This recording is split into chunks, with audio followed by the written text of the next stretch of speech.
Governor's counselor is one of those positions that nobody thinks about, but it's extremely important. They provide advice and consent to the governor on judicial nominations, commutations, and pardons. For those of you who live in Walter Timilty's district, your governor's counselor was Robert Jubenville until December 2022, when Governor Baker appointed him as clerk magistrate of Framingham District Court.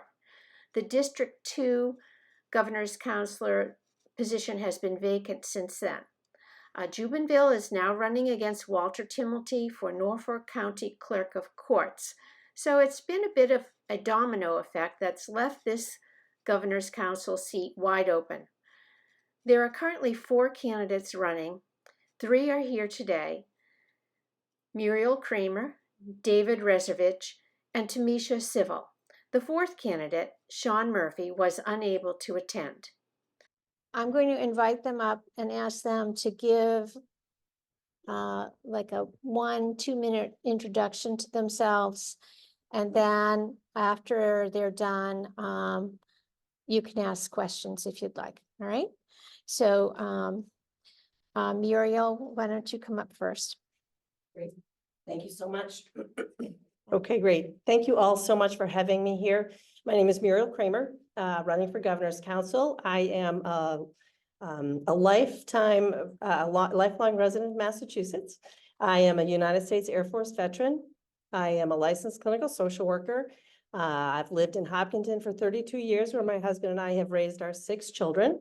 And I am in the race really to bring a social justice equity lens to the Governor's Council conversations to talk about substance use disorder treatment, mental illness treatment, diversion, restorative justice practices, and to further the progressive work that the governor has already started with her blanket pardon of cannabis misdemeanor offenses, and also the pardons and commutations that she has begun to entertain.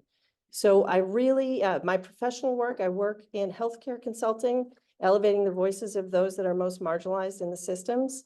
And I have professional experience doing stakeholder engagement and bringing the voices of the people who are most impacted in the systems into the conversation about the ways the systems are run. So I'm a big proponent of treatment and diversion and restorative justice practices.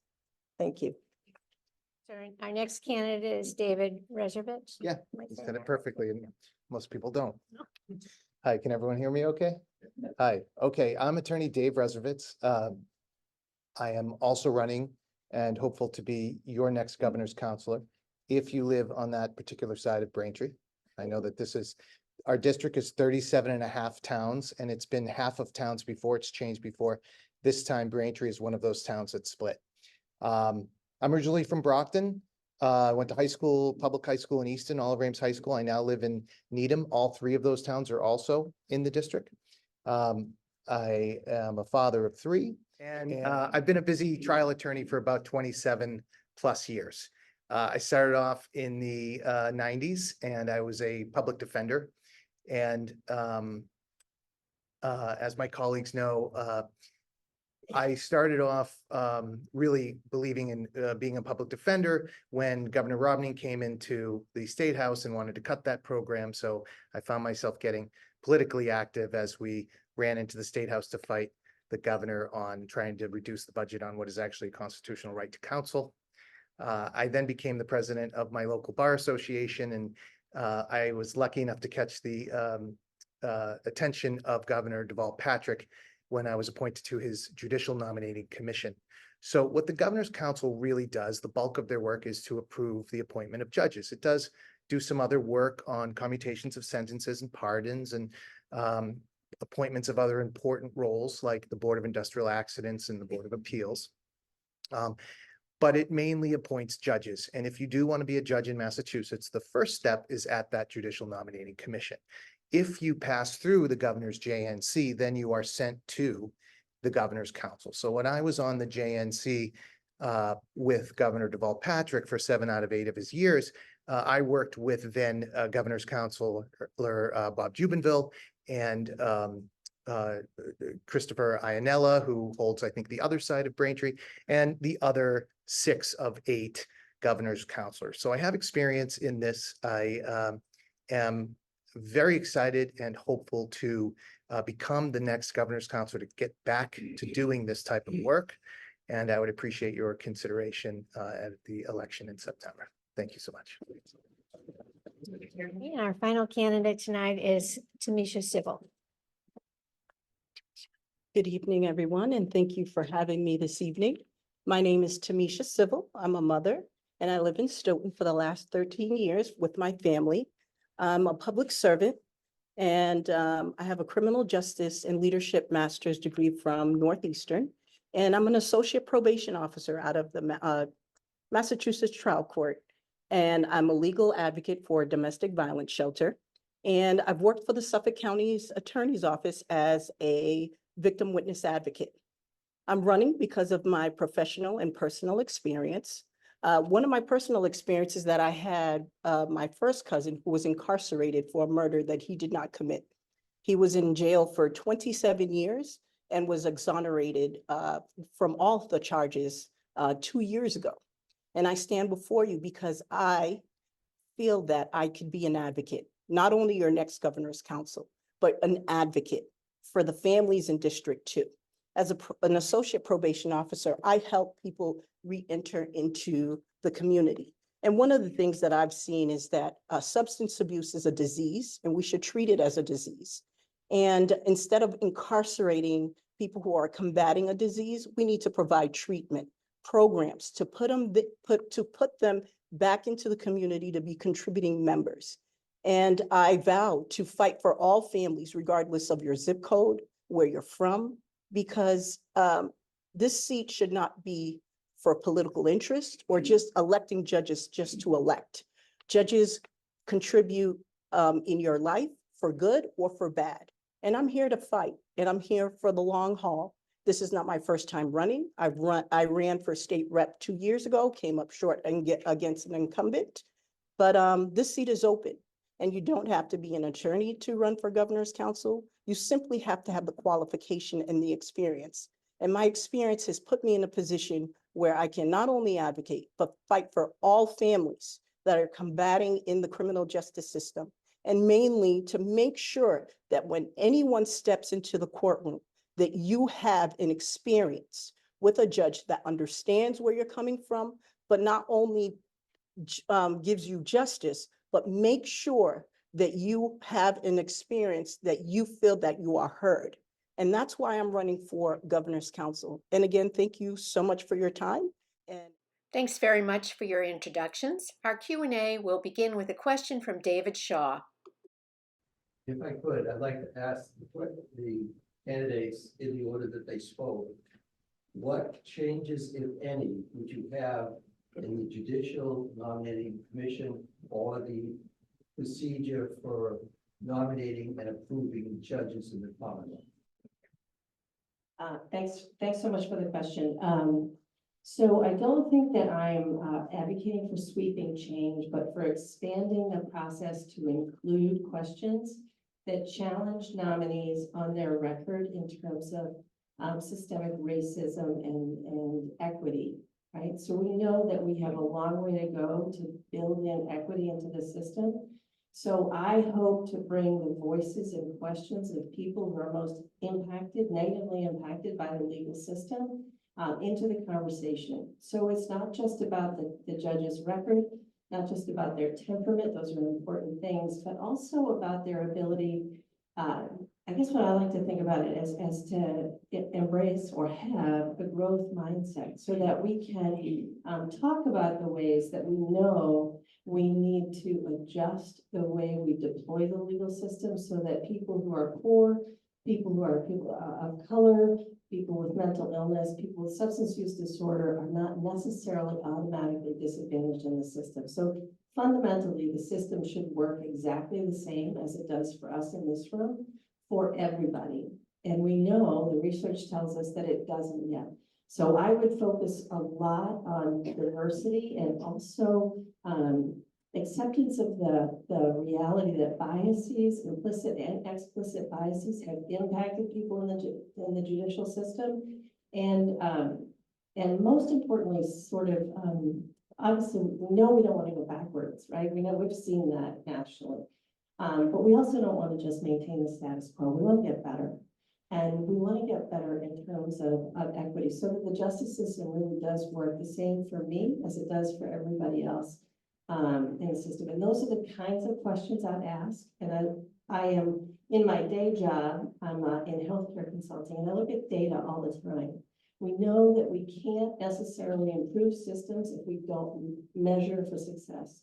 So I would be looking to sort of benchmark and measure for success and be transparent to the public about how we're doing, and then take that information and potentially make adjustments for improvement. It's a very standard process in healthcare, but involve the voices of the impacted and make sure we're measuring for success. Thank you. No, it's a great question. I don't want to take up too much time. So the first thing I'll say is, as many of you know, Massachusetts is unique as always. Many states elect their judges. So they're outside on the street corners campaigning, re-elect Judge Smith. And it's a really interesting system. And I went and campaigned for a law school buddy of mine who ran for and was elected judge in the mountain range area of Jim Thorpe down in Pennsylvania. And I was fascinated by it. But like most things, I think Massachusetts is a little bit ahead of the curve with our system. So I don't know that I would change too much. I will give a somewhat political answer. As I mentioned, I am a former JNC commissioner. I am a Democrat, so I was appointed by Governor Deval Patrick. The reason why I stopped being on the JNC was not by choice. We were all dismissed because a Republican came in, Charlie Baker, we were out.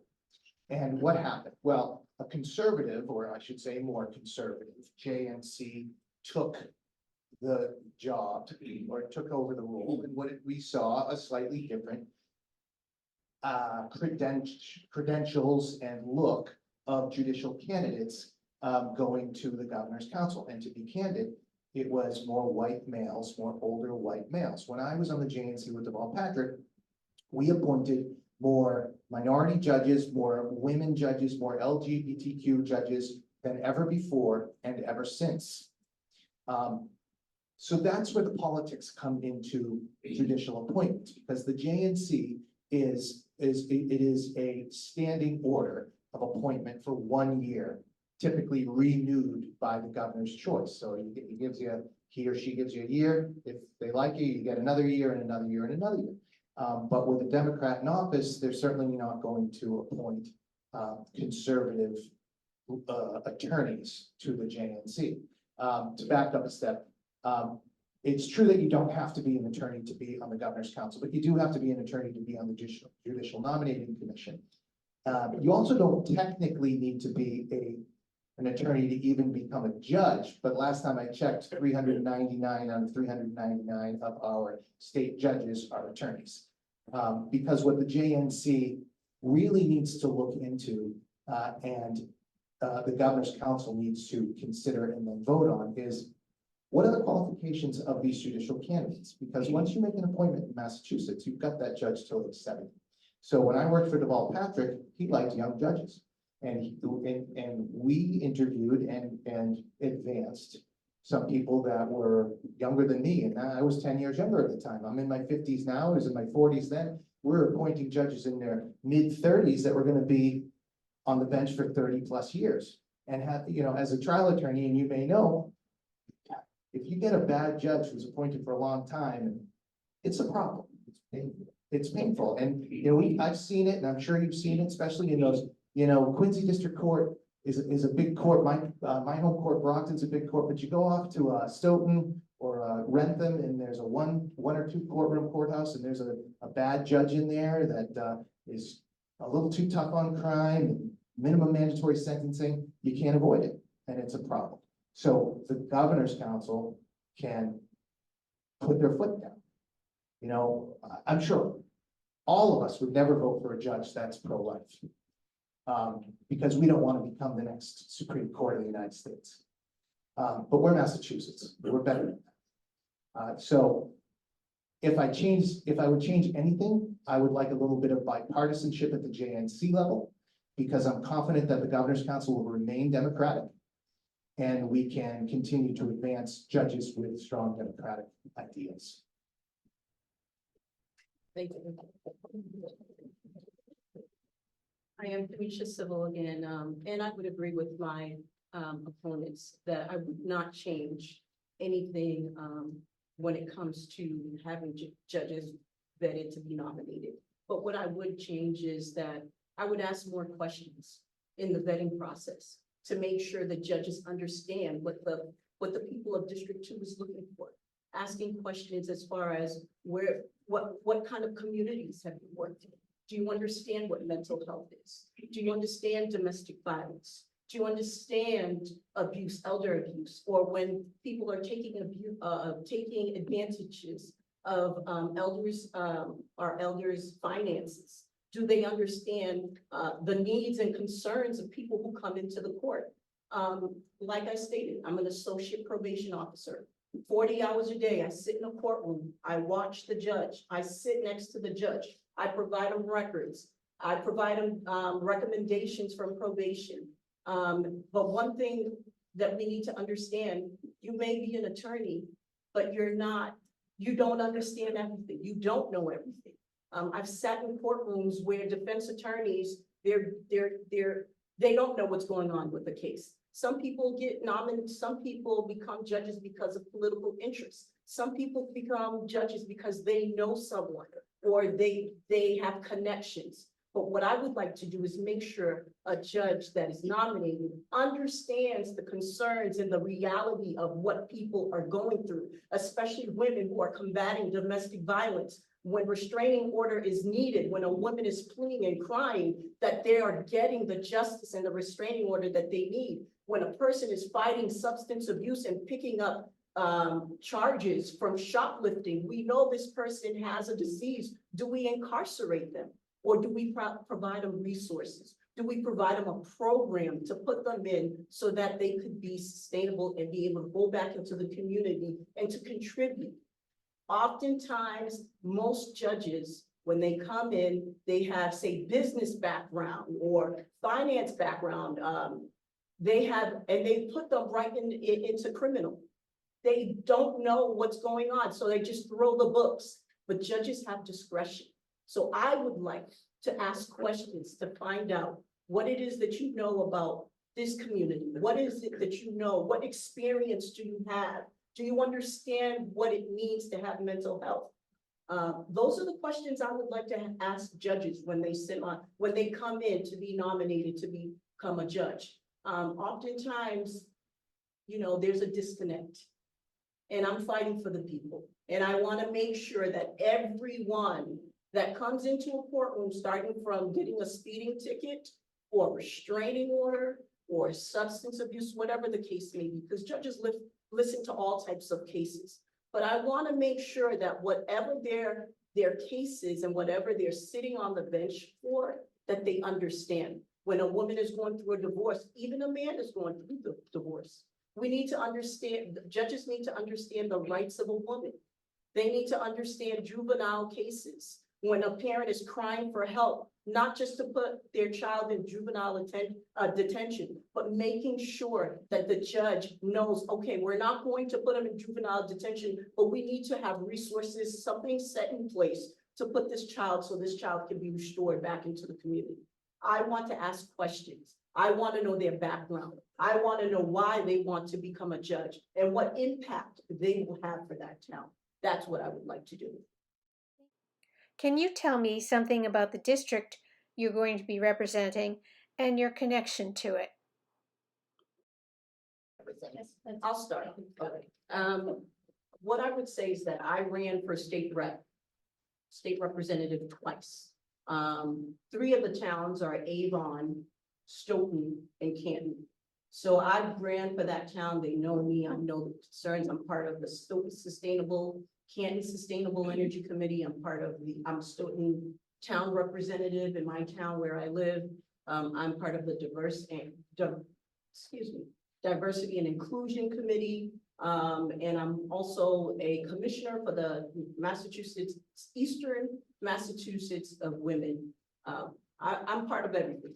And one of the town, what I would say is that I feel like I'm a chameleon. I've interacted, I've had the opportunity to go to one of the best high schools, which was Dover Sherborne Regional High School. That's my connection with the town, growing with the students, learning about the students. And Foxborough, my son is a student at Foxborough Charter School. So each town, I kind of represent something. I kind of contribute my time, or if not volunteering, for women's issues, health and education. I feel like I have something to give each town, because I work day in and day out to represent those who come into my office as an associate probation officer, because you can meet anyone that gets caught up in the criminal justice system. Not only the criminal justice system, but in the trial court within itself. I've worked in a plethora of court systems in Massachusetts, Quincy, Roxbury, Dorchester, Stoughton, South Boston. So I've interacted with multiple courts, with multiple people. And one thing I can say is that I come from I have a humbling experience where my parents came into this country with little to nothing. They worked, they provided me with the best education. And it was up to me from there to make sure that I was a contributing member to the communities that I want to serve. And I don't want to just serve one part, but I want to serve everyone, because that's how I was raised. And our District 2 is no different from running from any other towns. It's because if you have a love and passion to serve as an advocate, then you'll be able to serve anyone you meet to. And that's what I want to do. I want to be able to make an impact in everyone's life that I interact with. Thank you. In terms of the district, it's somewhat bizarre and huge district. I mean, it's mainly southwest of Boston. You know, if you want to be cute, we can say it's from Ashland to Avon, from Halifax to Hopkinton, from Needham to Norton. We have multiple cities in the district, including your fine city of Braintree. We have Attleboro, we have Brockton, we have Framingham. I don't believe I'm leaving out any cities. And then we have great communities, Milton, Needham, Natick. There's a little piece of pizza that's kind of missing from the district, if you will, which that piece of pizza is Dedham, Norfolk, Dedham, Norwood, Walpole, Westwood is cut out. And essentially, when a senatorial district changes, ours changes. So that's what it looks like. And if I had a map, I could show it to you. And the map is called 2020 to 2030 district, because they've committed to keep it that way for 10 years, but it's only been that way since 2020. And that's why, you know, I think when we were down in Whitman, we said, well, your governor's council has changed. And so there's been some changes. That being said, the governor's council is, for me, it's a little bit fascinating because it's politics, but it's somewhat apolitical, right? We're not running for state rep where we want to make an immediate impact on the community with this, whether it be schools or the roads. This really deals with our judiciary. And so what does that mean? Well, what it means in the district is it means our courts.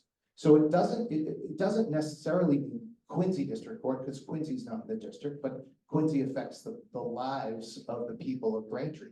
So that's important to me. And the good news is when you're on the governor's council, the 8 counselors, they all vote on every judge. So it could be a judge being appointed in Springfield. And not only is the District 8 counselor from Springfield going to vote on that judge, but so would the District 2 counselor, the District 1 counselor, who is Chris Ionello, who is, you know, they're on District 4. District 1 goes down to the Cape. So it's really about the courts. And like I had mentioned, I've been a lawyer for about 27 plus years.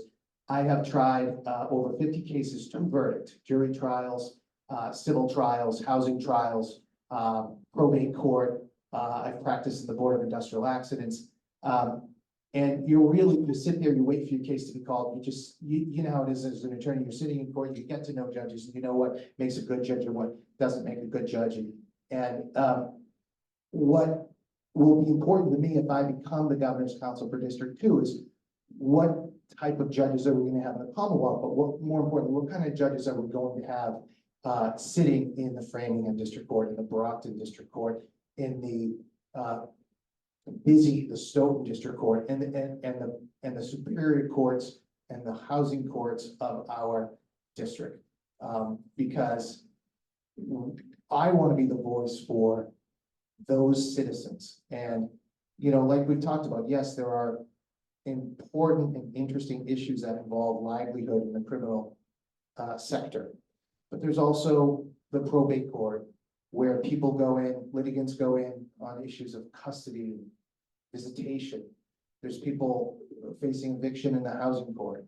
There's, our hardworking labor force trying to be pushed around sometimes by insurance companies and the Board of Industrial Accidents for, comp benefits.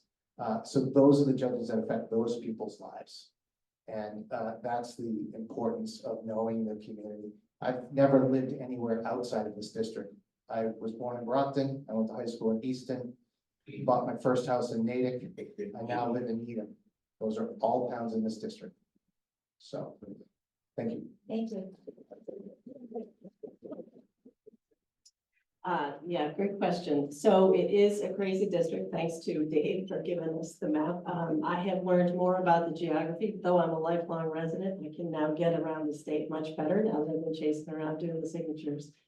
I think for me, the most important thing, so I have been actually in politics in Hopkinton for 20 years. I've been elected or appointed official for 20 years. I'm currently the chair of the Hopkinton Select Board. And the little bit I've learned about campaigning is how important it is to listen to people. So that's really what it is about for me. I'm going to get out there and I'm going to listen to people. I will tell you that my message about promoting treatment for substance use disorder and mental illness versus incarceration resonates with people across the state. And people, all of us, if we're not directly impacted by substance use disorder, we absolutely know somebody who is. And we know it can be treated, and we know that it can be treated with dignity and with success. And that we need to really do that. We know that every town, right? Every town has differences in economic security, right?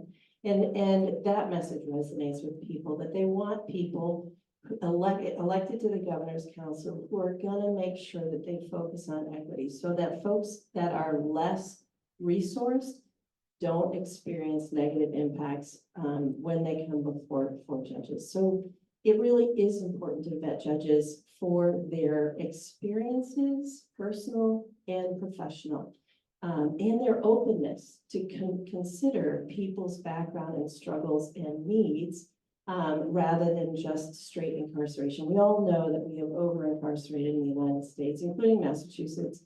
We're the best in the nation, but we're not the best in the world by a long shot, right? We're one of the worst. So we need to actually make inroads. We need to make inroads in eliminating incarceration. Another message that really resonates with people, it does with me, and it has with a lot of people I've talked to, is that it's very expensive, not just in human cost, but in dollar cost to incarcerate people. And it ranges anywhere in Massachusetts. I was looking at 2022 data from $75,000 per person per year to $350,000 per person per year, some wide range. I'm telling you, as a social worker, what I can do with $75,000 a year, never mind $350,000 a year to provide access to housing, to treatment, to food security, to educational resources, to employment resources.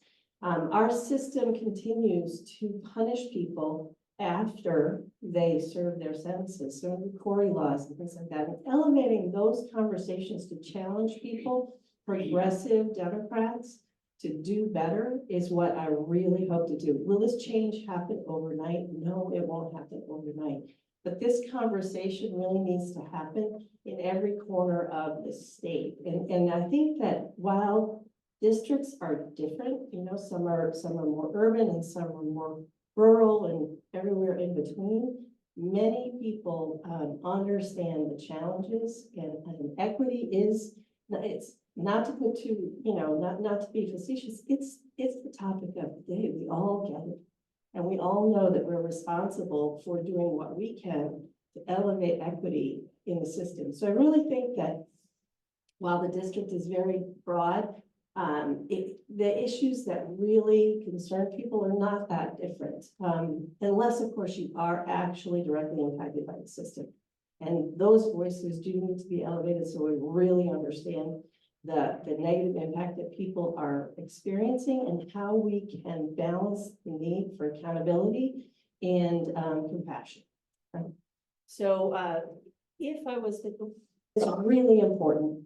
It's really important to get diversity of judges and clerk magistrates and parole board appointees. It's really important to see different faces, people who represent people of color, people who represent LGBTQ, and people who represent women and men and everybody on the gender identity scale. We really need representation across the state. And that's what actually, one of the things that excites me about the fact that we get a chance to vet and talk to judges across the state is that we need to make sure that we support judges from Western Mass and inner city Boston and all across the state, not just in the local situations. Anyway, thank you. Thank you for spending time with us this evening. You can learn more about each candidate from their website, and be sure to vote in the Democratic primary on Tuesday, September 3rd.